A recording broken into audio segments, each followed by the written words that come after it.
Boa noite. A Ana falou que a gente, para poder compreender um pouco das cartas de Paulo, a gente tem que até tentar entrar na psicosfera dele, já que entrar completamente é muito difícil, né? E a gente, para poder entender as coisas, o legado de Paulo, as coisas que ele nos deixou, é necessário primeiro a gente conhecer um pouquinho da vida dele, né? Como que ele chegou a ser Paulo? Porque ele nasceu Saulo, né? E como que ele chegou a ser esse grande apóstolo, o maior divulgador do Evangelho do Cristo, um pregador, né? Um desbravador de corações, porque Paulo foi um desbravador de corações, né? Então nós vamos começar estudando um pouquinho da história dele. Como que ocorreu a transformação de Saulo a Paulo? Nasceu Saulo em Tarso, capital da Cilícia, hebreu legítimo de linhagem e possuía a cidadania romana. E naquela época, gente, Roma dominava. Possuir cidadania romana significava que ele tinha algumas vantagens, possuía algumas facilidades a mais sobre aqueles que não possuíam a cidadania romana. Essa cidadania, aliada à sua descendência, lhe dava trânsito livre por quase todas as cidades da época. Estudou em Jerusalém com a maior autoridade do judaísmo naquela época, Gamaliel. Aliás, até hoje, Gamaliel é muito respeitado, um dos mais respeitados no judaísmo. Apesar de todos os séculos passados, ele continua sendo muito respeitado. E Saulo estudou com ele. Possuía uma cultura invejável, vasto conhecimento das Escrituras, porque quando ele estudou com Gamaliel não fazia que Saulo apenas memorizasse as Escrituras, ele fazia com que ele penetrasse em cada palavra, em cada frase, para ter uma compreensão profunda daquilo que era escrito. Então, a cultura dele sobre as Escrituras era realmente muito profunda. Além disso, ele dominava a língua hebraica, o aramaico, o grego e o latim. Um outro detalhe interessante sobre a vida de Saulo é que ele praticava esportes. E por ser um praticante de esportes, ele possuía um físico avantajado. E aí a gente pensa assim, mas esse detalhe é interessante para a história de Paulo, o apóstolo? É. Lá para frente nós vamos ver como que isso colaborou, que o fato dele ter um físico, não é, bem preparado, colaborou para a caminhada dele, para tudo que ele tinha que fazer. Saulo zelava rigorosamente pelo cumprimento da lei. E rigorosamente mesmo, não é? Porque, inclusive, foi ele que iniciou aquela caça aos seguidores de Jesus Cristo. Porque para ele era uma ameaça ao judaísmo, né? O crescimento da doutrina dos seguidores do carpinteiro, como ele se referia a Jesus.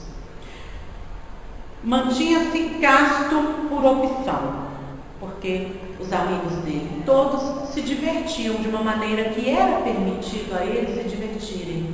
Mas Saulo não, por opção ele se mantinha casto, e inclusive em trechos de diálogos entre ele e Abigail, no livro Paulo e Estevão, a gente vê o quanto ele valorizava manter a pureza do corpo. Isso para ele era muito importante, porque ele acreditava que para servir às leis, ele deveria se manter puro até o casamento. Emocionalmente, era insensível à dor alheia. Nós estamos falando de Saulo ainda, gente, não é de Paulo. Ocupava a posição de destaque no Sinédrio, que era a corte suprema da lei judia. Suas emoções se sensibilizaram diante da jovem Abigail, a quem dedicava profundo e sincero amor e com quem planejava constituir uma família. A ela, Abigail, Saulo prometeu empenhar todos os seus esforços a fim de encontrar seu irmão Gesiel, condenado a trabalhar como escravo nas galeras. Seu zelo pelas Escrituras era tão grande que iniciou intensa perseguição aos seguidores do caminho. O nome cristão só foi dado mais tarde por Lucas. Lucas sugeriu a Paulo, já na época, convertido, que eles passassem a adotar o nome cristão, que seria mais adequado do que trabalhadores do caminho, seguidores do carpinteiro e todas as outras nomenclaturas que eram usadas. Então foi adotado posteriormente. Até aquele momento, eles ainda eram, os cristãos ainda eram conhecidos como seguidores do caminho ou do carpinteiro, E Saulo não acreditava que um simples carpinteiro que foi crucificado entre dois ladrões poderia ser o Messias, o Salvador.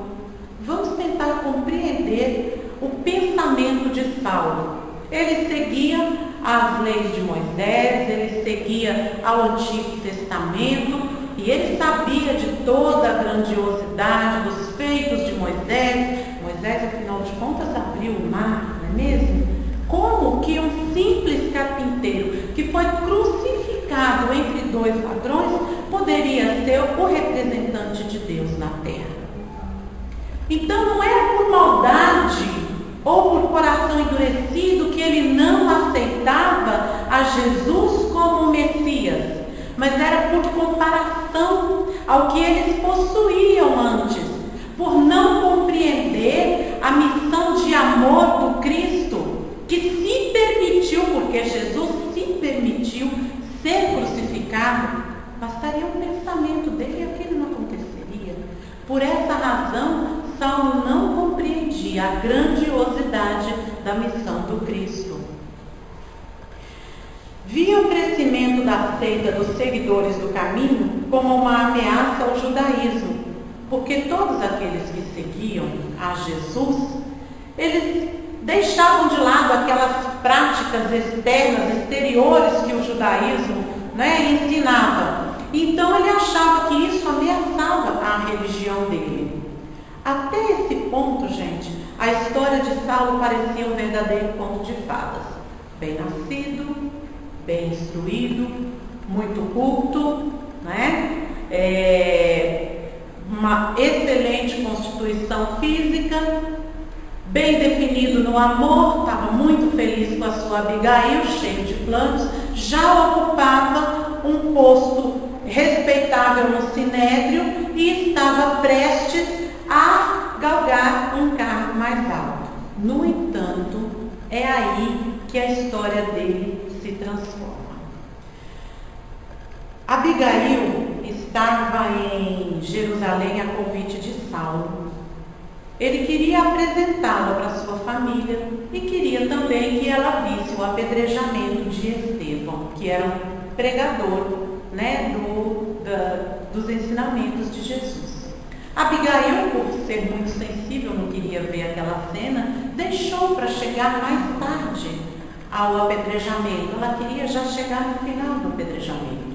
No entanto, quando ela chega, já o apedrejado, o seguidor, já estava quase morto. E o susto, o choque de Abigail é que ela reconheceu em Estevão o irmão que há tanto tempo ela procurava, Gesiel. E então ela discretamente se aproximou de Saulo e disse: Saulo, é o meu irmão. E ele, muito chocado, inventou uma desculpa de que iria oferecer uma última oportunidade de arrependimento ao pecador, pediu que retirasse, ele já quase morto dali, e levasse para uma sala. Dentro daquela sala, então, ele presenciou a conversa de Abigail e Estevão, que na verdade era seu irmão Gesiel, e a partir dali começam os espinhos na carne dele, porque o que até então era um momento de glória para ele se transformou no início das suas dores. Imagine vocês, Saulo, o orgulho da família, uma promessa de grande cargo no Sinédrio, um homem que seguia, que pregava as leis, a religião dos judeus, falava em público, era respeitadíssimo, de repente descobria que a noiva amada, aquela com quem ele desejava se casar, era irmã de um seguidor do carpinteiro. Aquilo para ele foi demais. Era impossível. Ele foi criado, ele foi educado desde o nascimento para ser um sacerdote ali, para ser uma pessoa importante ali no Sinédrio. Era incompatível o casamento com uma irmã de um convertido entre ele, com ele. Naquele momento ele só pensou nisso e decidiu então que iria terminar, romper o noivado com Abigail. Cravou-se então aí o primeiro espinho na carne dele, que foi muito difícil para ele, porque o amor dele por Abigail era muito sincero. Ele realmente sonhava, planejava uma família linda, filhos ao lado dela. Rompeu o noivado. Abigail então voltou para a casinha lá da estrada de chumbo, onde vivia na companhia de Zacarias e sua esposa. E Saulo continuou a perseguição aos cristãos, a busca dele, Um dia, não suportando a dor da ausência de Abigail em sua vida, ele decide passar por cima do orgulho e procurar Abigail. E a surpresa maior, e aí então se crava mais um espinho em sua carne, Abigail estava doente, gravemente doente e convertida aos ensinamentos de Jesus. Aí para ele já foi demais. Mas ele achava que era a doença que havia fragilizado Abigail. Ele achava que era impossível uma moça tão inteligente como ela demonstrava ser para ele o tempo todo, se envolver com aquela seita absurda. E por mais impossível que ele achasse, ainda assim, Abigail veio a desencarnar, convertida aos ensinamentos de Jesus. E isso para ele foi demais. O ódio dele cresceu, a raiva dele pelos seguidores dessa seita cresceu. E o que ele planejou fazer e fez foi conseguir a autorização do Sinédrio para, junto com alguns companheiros de viagem, ir até Damasco buscar todos os seguidores que ele encontrasse, mas principalmente um, Ananias, que era o responsável pela conversão de Abigail. Esse ele queria com muita vontade prender e condenar à morte. E assim ele fez. Com autorização do Sinédrio, ele escolheu os companheiros de viagem e foi a caminho de Damasco. E aí a vida de Saulo tem aquela mudança enorme. É nesse momento, é nessa viagem que tudo se transforma. Quase entrando em Damasco, Saulo é cegado por uma forte luz, muito forte. E ele então cai do seu camelo. Uns dizem que era cavalo, mas na verdade era mesmo camelo. Ele cai do camelo ao chão e aquela luz fala com ele e diz assim: Saulo, por que me persegues? E ele fala: mas quem é? Quem está falando comigo? Porque ele já não enxergava mais. E aquela voz responde para ele: Saulo, eu sou Jesus. Agora, gente, vamos entrar mais uma vez na cabeça de Saulo. Vocês conseguem imaginar o que se passou em questão de segundos na cabeça dele naquele momento? Meu Deus, Jesus! Mas Jesus foi crucificado entre dois ladrões, ele foi morto. Eu vi o registro da morte dele. Eu sei que ele foi morto. Como pode então ele estar aqui falando comigo? E se Jesus venceu a morte e está aqui falando comigo, então é verdade. Ele é realmente o Cristo de Deus. Ele é verdadeiramente o Messias. Meu Deus, se Jesus é o Messias, o que eu fiz? Isso tudo passou pela cabeça dele em uma fração de segundos. Eu matei o irmão da minha noiva amada, achando que estava sendo justo com a lei, mas eu estava sendo injusto porque então ele verdadeiramente seguia ao Cristo de Deus. Eu matei tantos, eu prendi, eu torturei tantos. Gente, olha o que passou pela cabeça dele naquele instante. A confusão, o tumulto foi muito grande. E ele imediatamente, porque ele poderia ter dito centenas de frases ali. Ele poderia ter dito, por exemplo, Senhor, me perdoa.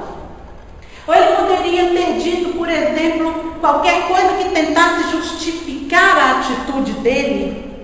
Mas foi tão rápida a consciência que ele tomou naquele momento da autoridade moral de Jesus, que ele imediatamente perguntou: Senhor, o que queres que eu faça?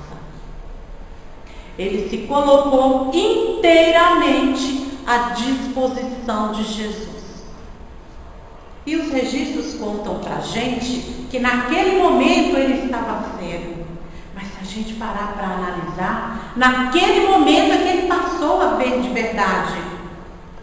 Porque nós devemos buscar compreender que toda a vida de Saulo, toda a preparação de Saulo era para aquilo que ele foi. Ele já veio preparado do plano espiritual para assumir o compromisso que ele assumiu. Porque a preparação dele foi muito grande. E naquele momento ele disse: Senhor, o que queres que eu faça? Jesus então orienta Saulo a entrar em Damasco, procurar ali uma hospedaria, se hospedar e aguardar novas instruções. Nesse meio tempo, Saulo acompanha, obedece às ordens de Jesus e, acompanhado por um dos seus soldados, ele é levado até uma hospedaria e lá ele obedece às ordens de Jesus. Fica lá dentro do quarto, porém chorando, orando e jejuando. E aí a gente pergunta: mas por que chorando tanto? Porque, gente, a consciência dele foi desperta. Ele como que acordou de um pesadelo, porque até aquele momento a vida dele, ele achava que era aquela, mas não era. Ele foi despertado de um sono profundo. Ele acordou e tomou consciência das ações dele contra o Salvador, contra os seguidores do Salvador, contra todos aqueles que compreendiam os ensinamentos de Cristo. E por isso ele chorou, e chorou muito. E nesse tempo, Jesus conversa com Ananias e fala: Ananias, eu quero que você vá naquela hospedaria, lá naquela rua, e procure por Saulo de Tarso. Aí vamos procurar entender também a situação de Ananias. Ele sabia quem era Saulo. Ele sabia que Saulo estava indo a Damasco em busca dele. Então, quando ele tenta questionar: mas Senhor, eu vou lá atrás do Saulo, é aquele que quer me matar. Ele fica com aquela sensação de, mas entregue, confiante, sob a graça de Jesus. Então Jesus diz assim para ele: vai, porque este é para mim um vaso escolhido para levar o meu nome às nações, bem como a reis e aos filhos de Israel. E aí eu pergunto para vocês: se fosse uma outra pessoa no lugar de Saulo, uma pessoa que não teve a origem de nascimento, que não tivesse cidadania romana, que não possuísse os conhecimentos da cultura de Saulo, que não tivesse acesso livre no sinédrio, a pessoa teria condições de desenvolver tão bem a tarefa como Saulo teve? O que vocês acham? Não, né? Por isso que eu falo para vocês que Saulo foi preparado para essa missão. Tudo foi muito bem planejado pela espiritualidade, por Jesus, para que ele tivesse acesso livre. Quem conseguiria falar com o rei? E quem que conseguiria falar com os filhos de Israel? Saulo. Ele tinha esse acesso. Ananias, então, cumpre com o que o Cristo lhe pediu, e a partir desse momento é que nós temos Paulo, o apóstolo dos gentios.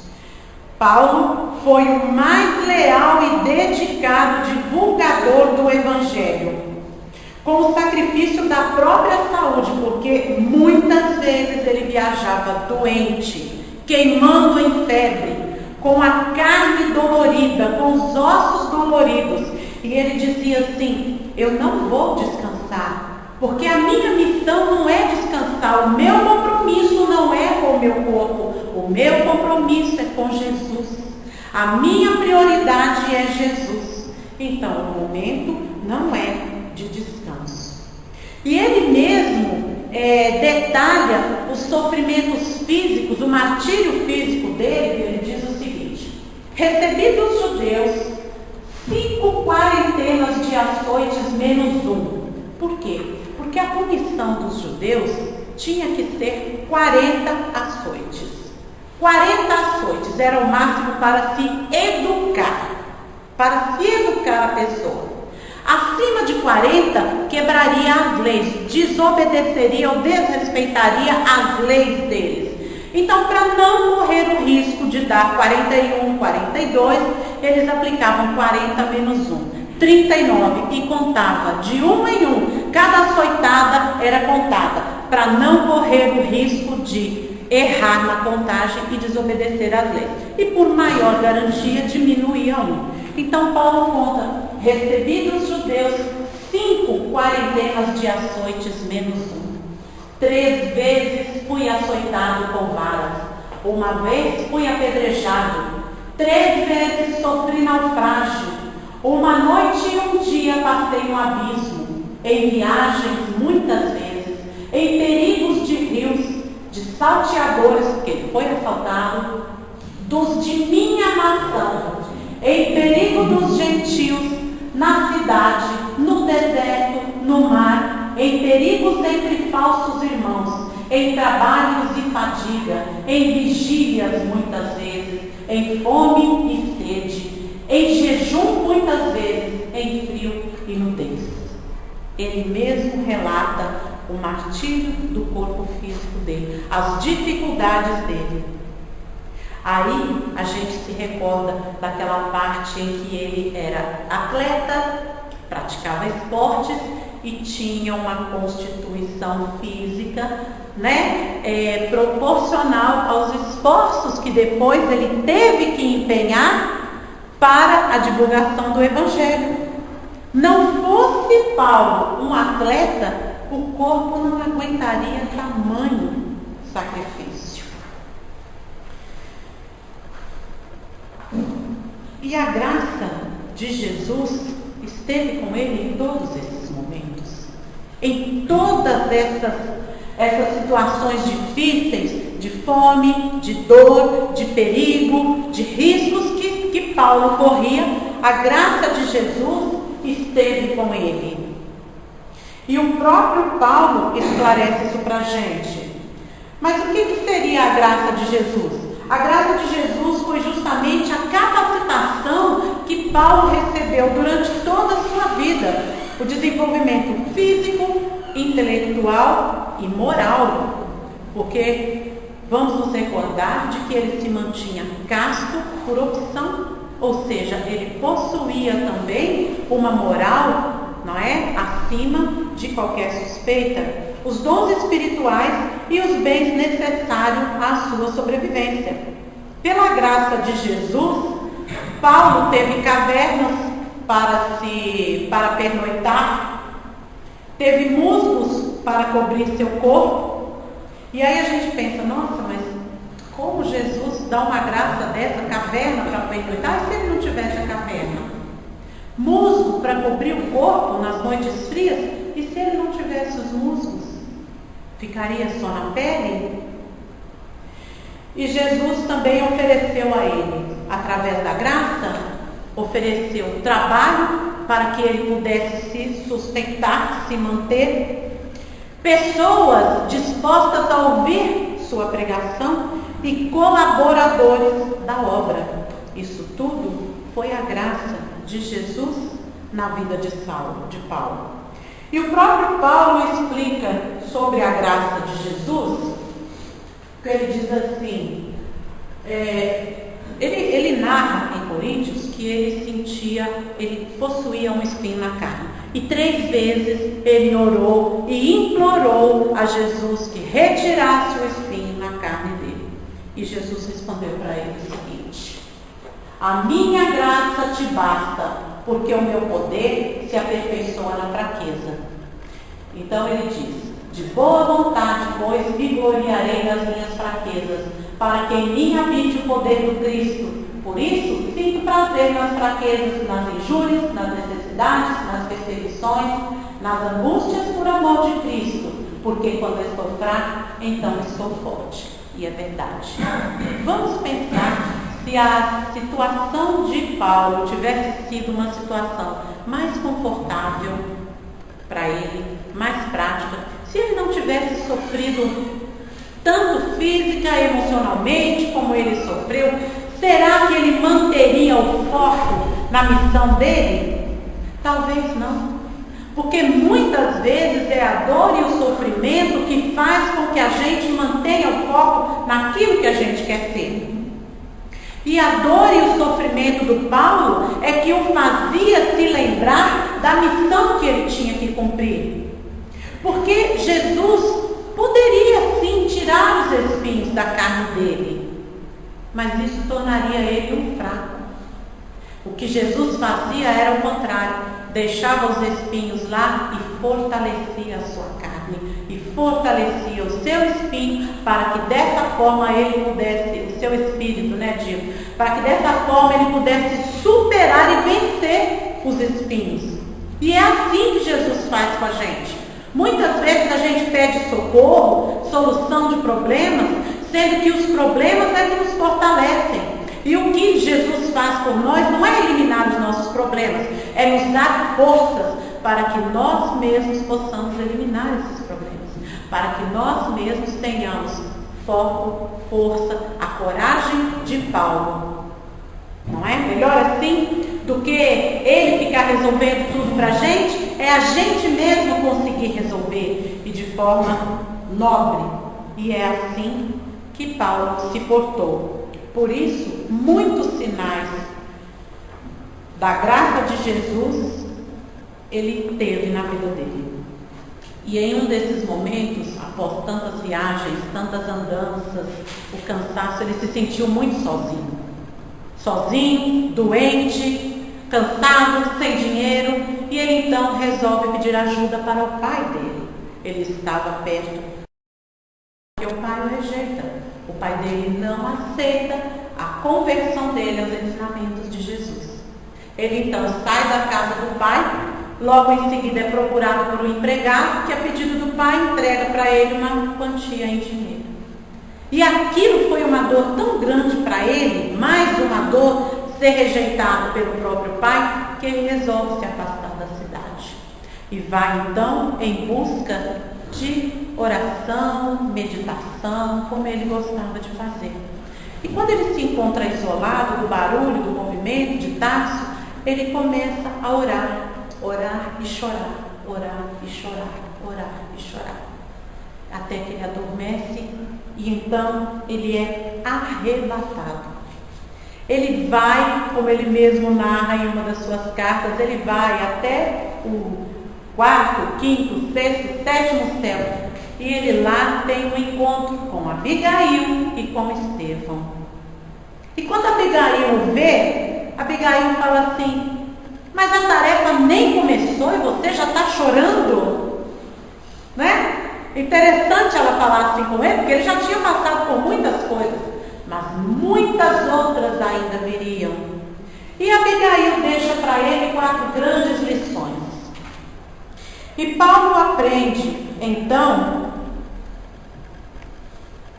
compreendendo os desígnios do Cristo, ele ama. Elevando sua alma cheia de culpas, para elevar, a sua alma cheia de culpas, ele necessita do trabalho. Ante o desânimo destruidor, ele aprendesse a esperar. E diante da indiferença dos homens, às grandiosas lições do Evangelho, que ele perdoasse aqueles corações. Então, essas 4 lições, ama, trabalha, espera e perdoa, foram passadas a ele nesse momento de desespero.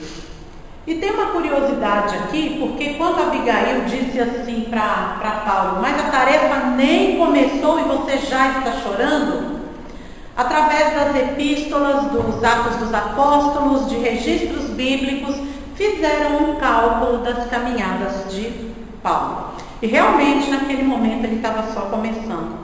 Paulo caminhou 13.730 quilômetros por terra, andando.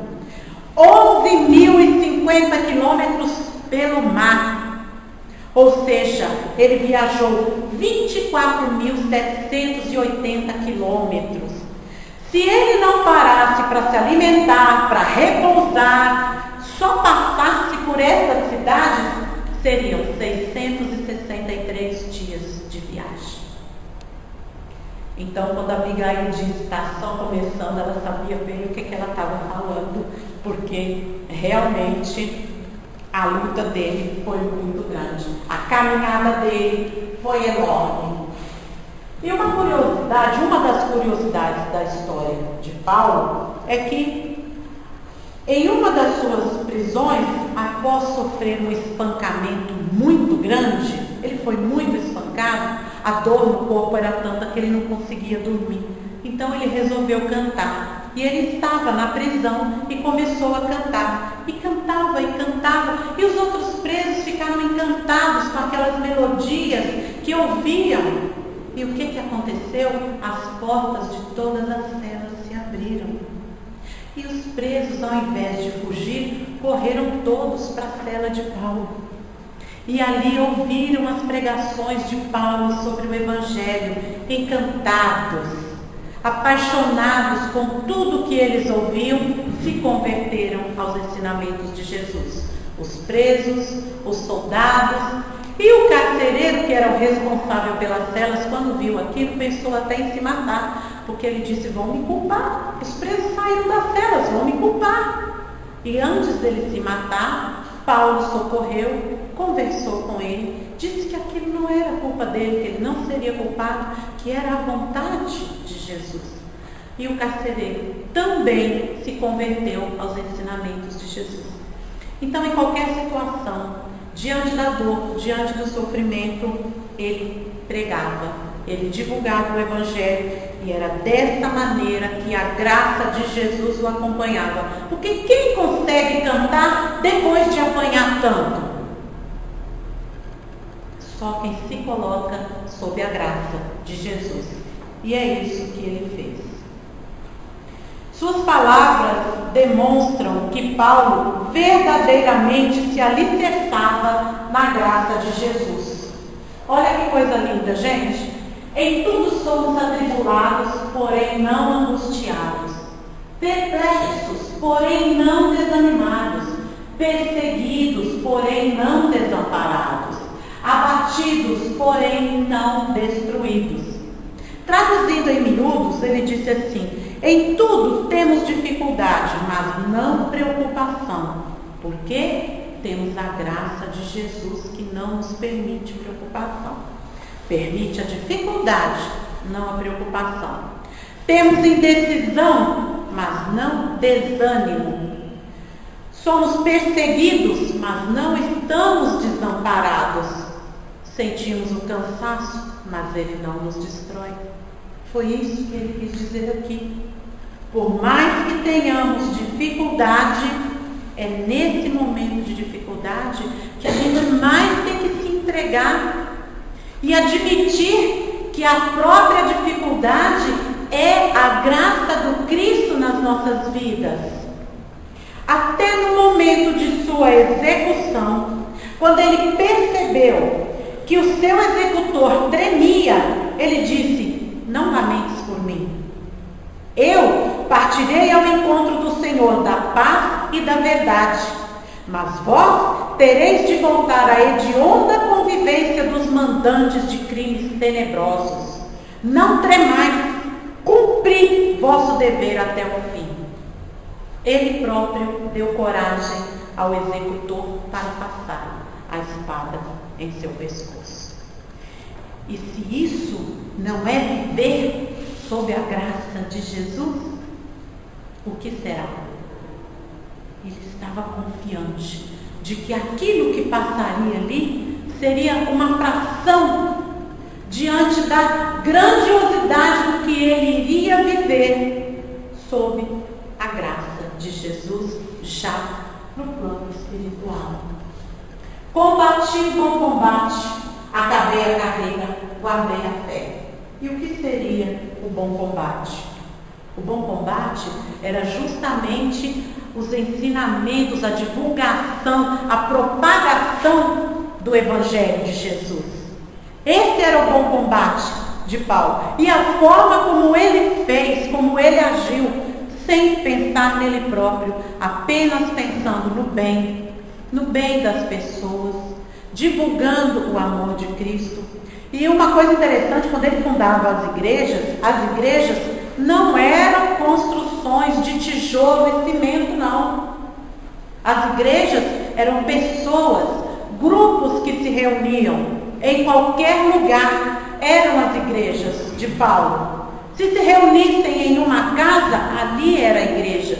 Se era debaixo da copa de uma árvore, ali era a igreja. É desta maneira que Paulo entendia a igreja, como um ajuntamento, um agrupamento de pessoas que vivem sob a graça de Jesus. É assim que ele compreendia a igreja. Não era um templo externo, um templo de tijolos. É um templo que se eleva, que se constrói dentro de cada um quando passa a compreender e vivenciar os ensinamentos de Jesus. E seguindo o exemplo de Paulo, cada um de nós deveria perguntar para Jesus: a tua graça me basta? Essa pergunta é para a gente fazer. No momento que a gente estiver em intimidade com Jesus, nos nossos momentos de oração, nos nossos momentos de dor, de sofrimento, a tua graça me basta? Vocês já pararam para analisar se a graça de Jesus basta para a vida de vocês? Façam essas perguntas para Jesus. Eu confio em ti? Em silêncio é para refletir. Sei conservar a minha fé mesmo diante das dificuldades? Porque viver, falar que a graça de Jesus me basta é fácil, mas manter o equilíbrio, a fé e a esperança no momento de dificuldade, é nesse momento que a gente prova até para a gente mesmo o tamanho da nossa fé. Eu reconheço a tua graça em minha vida, porque às vezes a pessoa pensa: eu não tenho nada, o que Deus fez por mim? E nós temos que aprender a reconhecer a graça de Jesus nas nossas vidas, é justamente através da própria vida, da oportunidade de crescimento, de todas as oportunidades que nós temos de, em uma existência, nos reconciliar com aqueles a quem nós ofendemos, de plantar amor nos corações que nós ferimos, de amar aqueles que não foram capazes de nos amar. São centenas, milhares de oportunidades que nós temos durante a vida e muitas vezes não valorizamos. Elevo a ti meus pensamentos buscando teus conselhos, porque seria tão bom se antes de cada decisão a gente pudesse fechar os olhos e falar: Senhor, me orienta. Eu quero decidir, mas através da tua inspiração, da tua orientação. E aí vem os benfeitores e nos intuem. Mas muitas vezes, na grande maioria das vezes, a gente toma decisões sem nos lembrar, sem sequer pensar que existe um Pai de amor que quer nos ajudar, que quer nos orientar. Elevo a Ti minhas orações em agradecimento pela Tua graça. Elevo, porque pedir a gente pede. Oh meu Deus, me ajuda. Oh meu Deus, me abençoa. E agradecer. Pai, muito obrigada.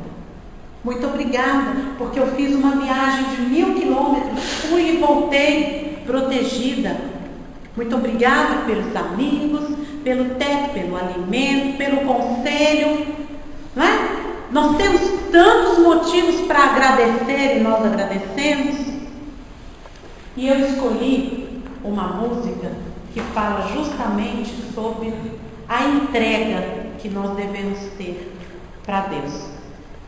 Eu me entrego a Ti e eu vou convidar vocês para ouvirem essa música comigo e meditarem se nós realmente estamos nos entregando a Jesus. Vamos aproveitar o tempo da música. Eu vou pedir para apagar as luzes aqui. Nós vamos ficar só com as luzes laterais acesas, porque é para a gente fazer aquela viagem interior. Ouçam a letra da música, prestem atenção na música e reflitam se realmente há entrega de cada um para Jesus. Se há aquela falta de preocupação, porque eu sei que Jesus está do meu lado. Vamos refletir?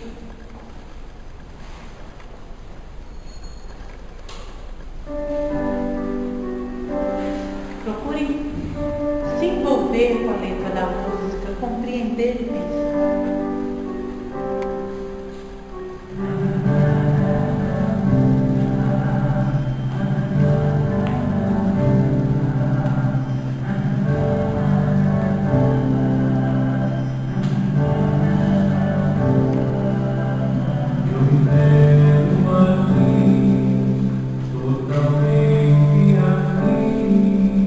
Como a folha se entrega ao vento.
com Jesus.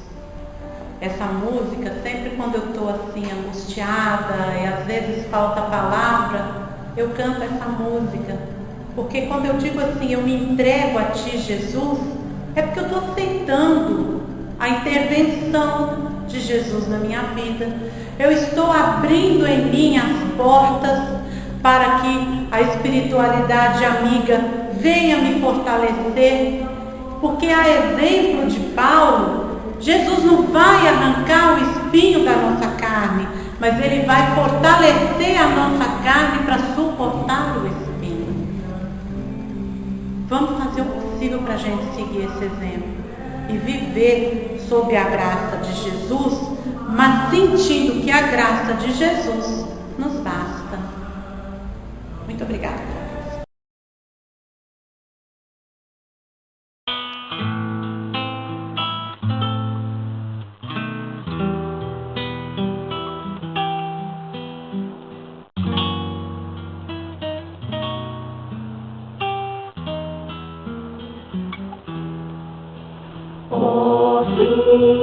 De bom amigo, amado benfeitor,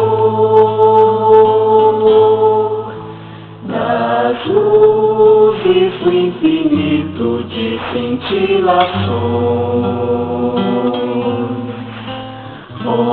vinde amenizar a nossa grande dor, espargindo em mancheias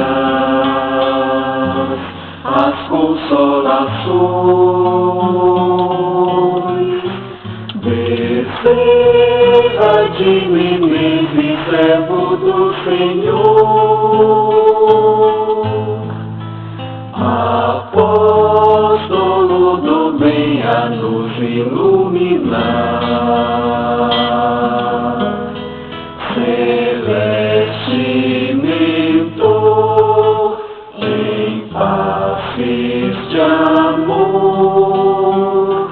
águas fluidificai, movimentai vossas falanges protetoras, dai-nos as bênçãos redentoras, balsamizando os corações. O sofrer é um bem divinal, que o Senhor nos envia do astral, é o cadinho imortal da perfeição, a nos redimir das nossas vidas mal vividas, ante o Evangelho todo luz. Sois a potência